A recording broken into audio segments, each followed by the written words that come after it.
हरे कृष्णा। हरे हरे मित्रों, आप सब कुशल मंगल से होंगे, हम भी कुशल मंगल से हैं। तो मित्रों, हमने आपको देवभूमि उत्तराखंड अपने गोल्लदेव जी का संक्षिप्त जीवन परिचय गाथा आपको हमने अध्याय तो 5 हैं, लेकिन हमने आपको इनको, क्योंकि अध्याय बड़े लंबे चौड़े हैं, तो इसलिए हमने वीडियो बनाने में भी थोड़ी एडिटिंग करने में काफ़ी वक्त लग जाता है, समय लगता है। तो इसलिए हमने इन अध्यायों को पार्ट में आप तक पहुंचाने का एक हम प्रयत्न कर रहे हैं कि आपको छोटे छोटे पार्टों में, जब फिर भी ये 17-18 मिनट की वीडियो बन जा रही है। तो मित्रों, अगर आपको हमारी वीडियो और अगर हमारी ये जो भी हम आपको पुस्तकों के माध्यम से जो भी हम अपने देवभूमि उत्तराखंड की जो जानकारी दे रहे हैं, अपने इष्ट देवों की, अपने कुल देवों की, तो आप चिंतन मनन करेंगे। तो मित्रों, एक विनम्र निवेदन इसके साथ साथ में यह भी है कि जितने भी हमारे उत्तराखंड से बाहर देश में या विदेश में कहीं पर भी हमारे भाई बंधु माताएं बहनें बुजुर्ग इत्यादियों से सबसे मेरा विनम्र निवेदन है कि कृपया करके आप अपने इष्ट आराध्य, अपनी देव संस्कृति के बारे में, अपनी सनातन संस्कृति के बारे में जो भी हम ये पुस्तकों के माध्यम से आपको जानकारी देना चाह रहे हैं, आप कृपया करके आप उन्हें सुने, पढ़ें, अपनी देवभूमि के बारे में जानें कि हमारी संस्कृति धीरे धीरे ये विलुप्त होती जा रही है। बाहर की चीज़ों को अपनाना हम अपना जो है एक वो समझ रहे हैं। तो मित्रों, हम देवभूमि के रहने वाले लोग चाहे विश्व में कहीं पर भी रहें, लेकिन सर्वोपरि जो होती है अपनी जन्मस्थली होती है मित्रों, अपनी मातृभूमि होती है। तो खाने कमाने के लिए आदमी कहाँ से कहाँ तक जाता है, अच्छी बात है, परिवार का लालन पालन करना होता है। तो मित्रों, उसके साथ में अपनी संस्कृति जब बची रहेगी तभी तो सब कुछ होगा। अपने बच्चों को अगर हम ये जानकारी नहीं देंगे तो आगे को हमारे बच्चे तो आने वाले समय में हमारे कुल देवताओं को, हमारे इष्ट आराध्यों को, हमारे महापुरुषों के बारे में, हमारी देवभूमि के बारे में ये बच्चे कुछ भी नहीं जान पाएंगे। कल के दिन यही बच्चे अगर बड़े हो गए मित्रों, तो अगर ये अपने उत्तराखंड में, अपने गांव में, अपने क्षेत्र में भी आएंगे तो इनको तो कुछ पता ही नहीं होगा। अगर ये किसी को पूछेंगे कि हमारा गांव, तो हमारा ये क्षेत्र था, हमारा कौन सा ब्लॉक था, कौन सी तहसील थी, तो अगर ये हम लोग इनको अगर बताएंगे ही नहीं, जानकारियाँ नहीं देंगे, तो इन बच्चों का दोष नहीं है मित्रों, ये दोष माता पिता, उसके परिवार के अभिभावकों का ही होगा। तो मित्रों, इसीलिए मैं विनम्र निवेदन करना चाहता हूँ, जो भी हमारी संस्कृति को, ऐसा नहीं है कि बाहर भी जो रह रहे हैं मित्रों, वो भी विदेशों में भी हमारी उत्तराखंड, हमारी संस्कृति का जगह जगह डंका भी बजवा रहे हैं। ऐसा नहीं है, बहुत से हमारे भाई मित्रगण, जो भाई बंधु जो हैं, वो हमारी संस्कृति को जो है आगे को बढ़ाने के लिए विदेशों में भी जो है अपना एक संस्कृति का एक अपना डंका बजा रहे हैं। लेकिन जब हम और आप सभी मिलजुल करके अगर उनका सपोर्ट करेंगे अपने इन भाई बहनों का, तो तभी हमारी संस्कृति, हमारी धरोहर, हमारी देवभूमि जो है ये सुरक्षित रहेगी। मित्रों, आप लोगों से हम बार बार विनम्र निवेदन यही करते हैं कि अगर उड़ंग भिड़ंग अगर वीडियो होती हैं, उड़ंग भिड़ंग चीज़ें होती हैं, उसमें तो आदमी बड़ी जल्दी लाइक भी करता है, कमेंट भी करता है, शेयर भी करता है, उनको सब्सक्राइब भी करता है, और उनके बेल आइकन को भी बड़े बेधड़क बिना देखे सोचे समझे कर देता है। अगर हम आप जो भी महानुभाव इन पुस्तकों के माध्यम से अपनी देव संस्कृति, अपनी मातृभूमि के बारे में अगर वो जानकारी देना चाह रहा है, तो हमारे जो है मित्रगण, भाई बंधु जो है उस पर ध्यान नहीं देते, उसको सुनते नहीं हैं, देखते नहीं हैं। तो मित्रों, ऐसा नहीं है, अपनी अपनी जो है जन भावनाओं के साथ तो जो है इस तरीके का बर्ताव नहीं करना चाहिए। अपनी संस्कृति को पहचानना चाहिए। सर्वोपरि है अपना सनातन धर्म। तो युग युगांतर से ये चीज़ें जो है चली आ रही है, आगे भी चलती रहनी चाहिए। इसी के साथ मित्रों आपसे हम यही अभिलाषा करते हैं कि आप वीडियो को सुनेंगे, ध्यान से सुनेंगे, उसमें मनन भी करेंगे, चिंतन भी करेंगे, और आगे को आपको अगर अच्छा लगेगा आप शेयर भी करना, और उसमें कमेंट बॉक्स में अपने सुझाव भी देना, और आगे को जो है सब्सक्राइब जरूर करना और बेल आइकन को जरूर दबाना मित्रों। इसीलिए हम आपको जो भी वीडियो बना के देंगे आगे वो आपको जो है वो नोटिफिकेशन आपको मिलता रहेगा। हम अच्छी जानकारियाँ हमें जो मिलती रहेंगी तो हम आप लोगों तक पहुंचाने का पूरा प्रयत्न करेंगे। तो मित्रों इसी के साथ हम आगे को बढ़ते हुए हम गोल देवता की जो है जीवन गाथा जो हमने इस अध्याय में जो आधा हमने सुनाया था, तो इस पार्ट 2 में जो है हम आपको लिए चलते हैं। तो आगे को गौरिया पर बचपन से ही क्रूर अत्याचार व अन्याय हुआ था, अतः उनके अंतर मन में न्यायप्रियता का प्राप्त जागृत होना लाजमी था। उस काल में राजा कर के रूप में ये कृषि उत्पादनों के रूप में भेंट पाता था।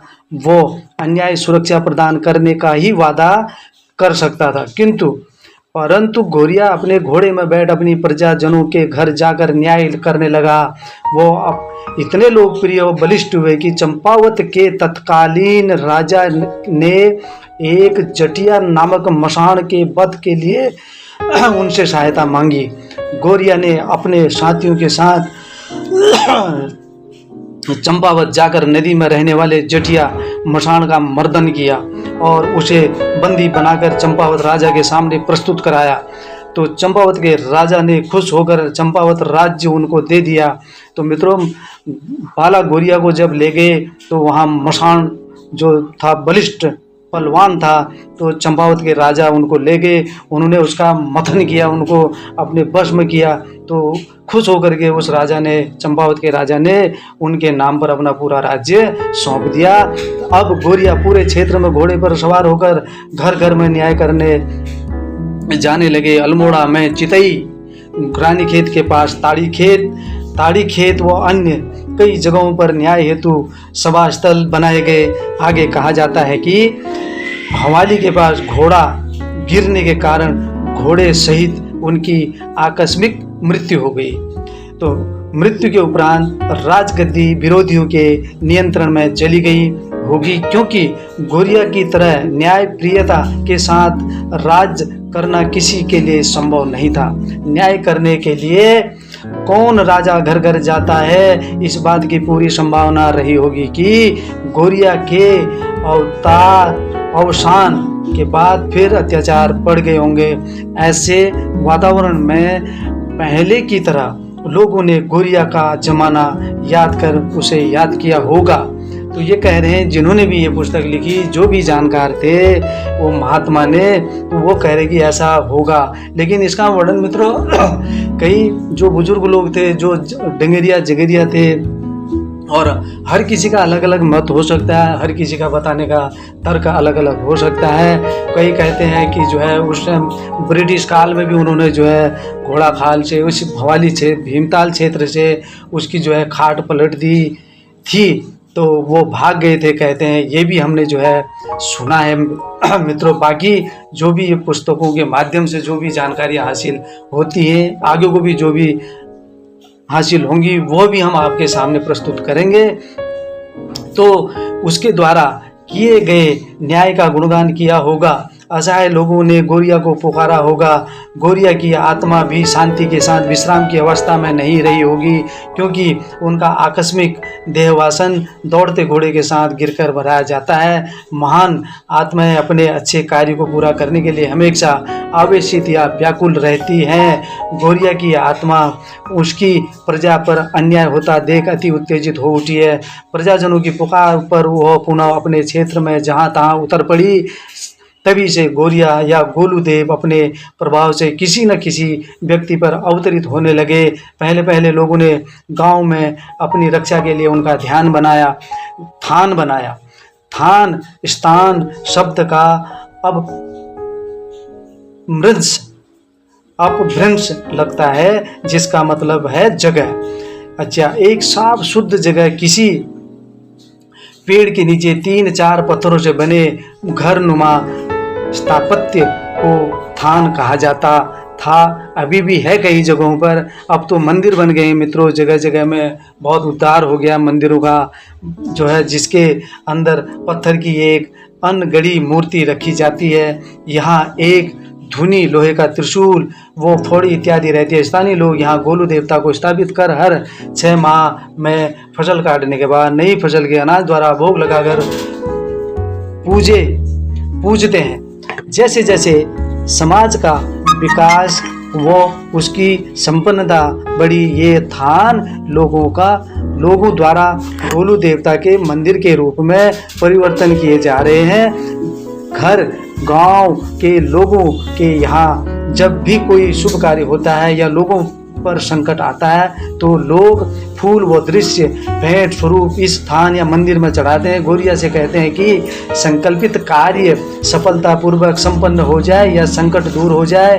कार्य पूरा होने पर मनौती के रूप में फिर गोलूदेव के थान या मंदिर में पूजा कराई जाती है। शादी के बाद पहली संतान होने पर भी बधाई स्वरूप पूजा की जाती है। गोलूदेव अपने श्योकारों के बेटियों की देख रेख हेतु पुकारे जाने पर उनके ससुराल भी पहुंच जाते हैं। बेटियां संतान प्राप्ति बाद गोलू देवता को बधाई देने अपने मायके आती हैं। गौरिया इस प्रकार उन ग्रामवासियों के परिवारों का इष्ट देव, ग्राम देव, कुल देवता के रूप में सदियों से स्थापित हैं। गौरिया पीढ़ी दर पीढ़ी अपने परिवारों का झगड़ यानी साथ कर आ रहा है। गोलूदेव के थान या मंदिर का पुजारी परिवार का सदस्य होता है।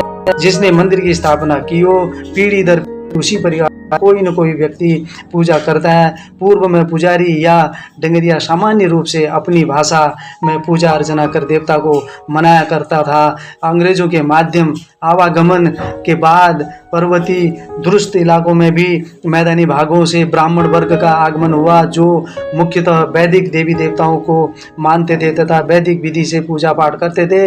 इन ब्राह्मणों ने यहाँ के ब्राह्मण, क्षत्रिय, वैश्य परिवारों को यजमान बनाकर वैदिक पूजा तंत्र का प्रचलन किया। इस प्रक्रिया में इन्होंने कई जगह भगवान विष्णु, शिव, पार्वती, भगवती माता के मंदिरों की स्थापना भी कराई, जहां वैदिक विधि व मंत्रों से पूजा की जाने लगी।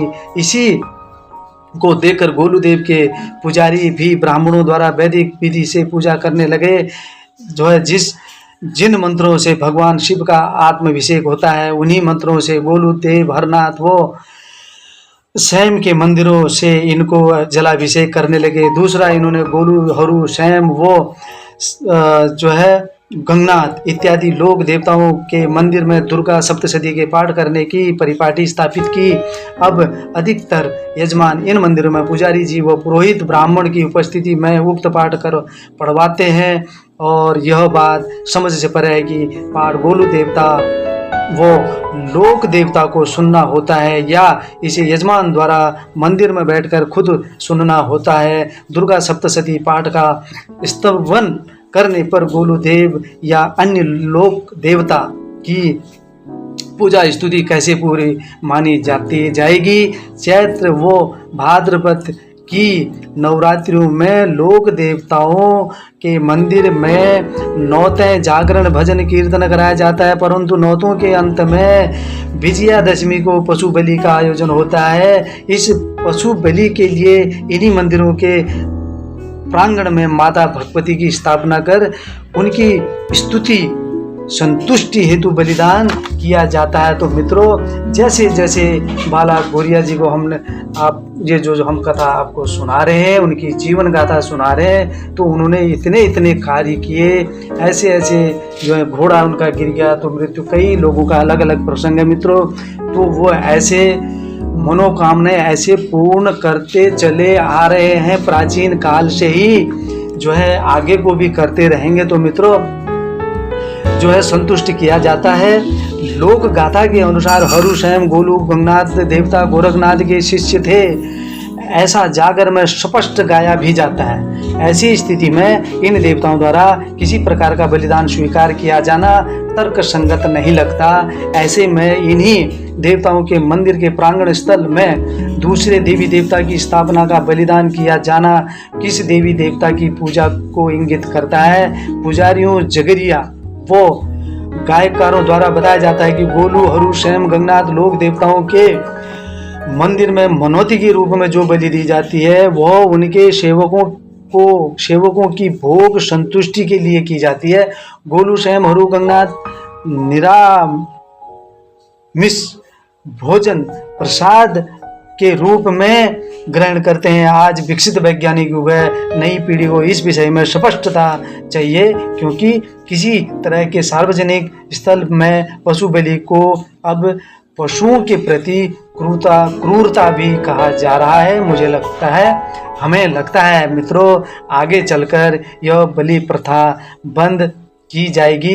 परंतु मित्रों, इसमें सोचने वाली बात भी है, जो चीज़ें पुरानी परंपराएं जो चली आ रही है, ये कहाँ से चली, किसने चलाई, ये अभी कोई इसका पक्का नहीं बता सकता। तो इसलिए ये फैसला भी जो है वही हमारे जो कुल देवता हैं ये उनका विषय है, तो ये वही निर्णय देंगे। तो मित्रों, हमने आपको अध्याय 1 का पार्ट 2 हमने आपको जो है ये बताया है।